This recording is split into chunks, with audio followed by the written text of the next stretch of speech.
The Grand Assembly Hall of the Galactic Council fell into an eerie silence as Admiral Chenwei stepped forward to the central podium.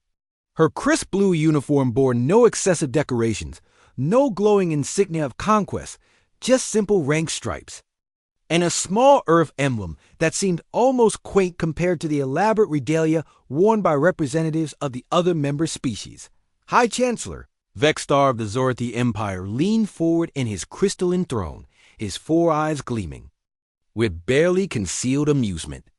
The humans have been part of the Galactic Council for barely 50 standard cycles, and their contributions have been modest. They offer cultural exchanges, primitive entertainment, and what they call coffee, which had admittedly become surprisingly popular among several species. But militarily, they were considered little more than a backwater curiosity. Esteemed members of the Council, Admiral Chun began, her voice carrying clearly through the chamber's translation matrix.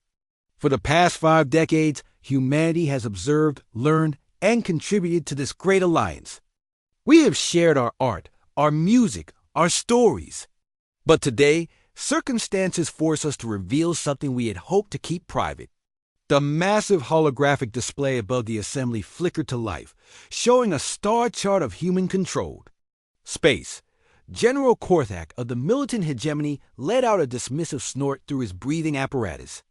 Everyone knew human space comprised a mere dozen systems on the galactic rim, hardly worth the designation. When humanity first encountered your scout ships 73 years ago, Chun continued, we made a decision. We chose to present ourselves as we truly are: peaceful, curious, eager to learn. But we also chose not to reveal the full extent of our capabilities. The star chart began to shift, zoom out. More star systems appeared, marked with small Earth symbols. Then more. The murmur of confusion began to ripple through the assembly as the display continued expanding. Ambassador Trylin of the Commerce Guild's tentacles twitched nervously. Admiral Chun, there appears to be an error in your display. These systems show no signs of human habitation in our surveys. Chun's smile was patient, almost maternal. That's because we didn't want them to show signs of human habitation. Every one of these 732 systems has been colonized and fortified over the past 2 centuries. We've simply become very good staying hidden when we choose to. The assembly erupted in voices of protest, disbelief, and growing concern. Chancellor Vexstar raised his primary hand for silence. This is preposterous. Our sensors would have detected such expansion. Our intelligence networks would have detected us if we wanted to be detected, Chun interrupted gently. You see, humanity learned something important from our own history. When a technologically superior force discovers a less advanced civilization, things rarely end well for the less advanced party. So when your scouts found us, we made sure you found exactly what we wanted you to find: a single system of peaceful, curious humans who pose no threat to anyone. The holographic display shifted again, this time showing detailed schematics of human military installations.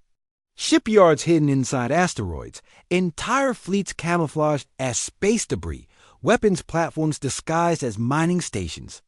The scale was staggering. Impossible, breathed General Korthak. Our military doctrine assumes technological supremacy. How could primitives achieve such sophistication? Chun's expression grew serious. General, with respect, that assumption is your first mistake. You've been spacefaring for millennia, yes, but that also means you've grown comfortable, predictable. Humanity has spent the last 3 centuries doing nothing but innovating, adapting, and preparing for the day we might need to defend ourselves not just from external threats, but from our own allies, should they decide we were too dangerous to tolerate. She gestured, and the display showed real-time footage of massive human fleets dropping their stealth systems throughout the galaxy. Ships that dwarf even the Zorthi dreadnoughts materialized from seemingly empty space. Space stations revealed themselves in systems thought to be barren. The true extent of human civilization spread across the display like a blooming flower. We call it the Dandelion Protocol, Chun explained. Like the earth plant that spreads its seeds on every wind, we spread humanity far and wide, but kept each colony hidden, self-sufficient, and connected only by quantum-encrypted networks your sensors couldn't detect. The silence in the chamber was deafening. These weren't the simple, peaceful humans they had grown accustomed to. This was a civilization that had played the longest, most elaborate game of strategic deception in Galactic history. But why reveal this now? Chancellor Vextar asked, his voice barely above a whisper. Chun's demeanor shifted, becoming steel beneath silk. Because 3 days ago, our deep space monitoring stations detected a massive fleet approaching from beyond the galactic rim. There, not interested in diplomacy, trade, or coexistence. Our analysis suggests they've consumed at least 17 civilizations in nearby galaxies. They'll be here within 6 standard months. The implications hit the assembly like a physical blow. An extinction-level threat was approaching, and the species they had dismissively tolerated as harmless primitives might be their only hope of survival. We've spent 3 centuries preparing for exactly this scenario, Chun continued. Every human colony, every hidden base, every camouflage fleet was positioned and prepared to defend not just humanity, but all sentient life in this galaxy. We didn't reveal ourselves to conquer or intimidate. We revealed ourselves because it's time to fight, and fight together. General Kortak stood slowly, his warrior's instincts finally recognizing what he was seeing. How many ships? Approximately 2.3 million active vessels, with production capabilities to triple that number within a standard cycle, Chum replied matter-of-factly.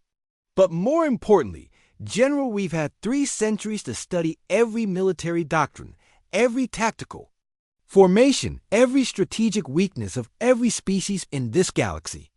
Not to exploit them, but to complement them. To find ways our forces could work together if the day ever came when the galaxy needed defending.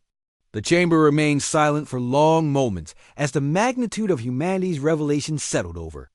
The assembly.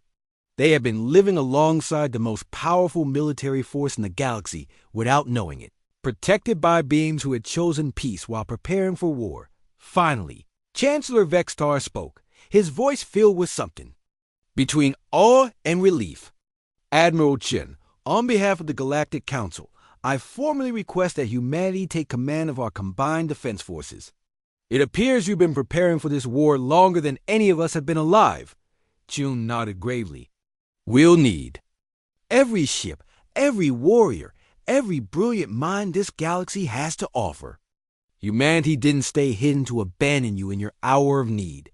We stayed hidden so we could be ready when that hour arrived. As the assembly began the urgent work of preparing for an interstellar war, one truth echoed through every mind present. They had never been alone, and they never would be. Humanity had been watching over them all along. Patient guardians preparing for the day they would reveal themselves not as conquerors, but as protectors of all life in their shared galaxy. Dandelion seeds had taken root across the stars, and now they would bloom into humanity's greatest gift to the galaxy hope.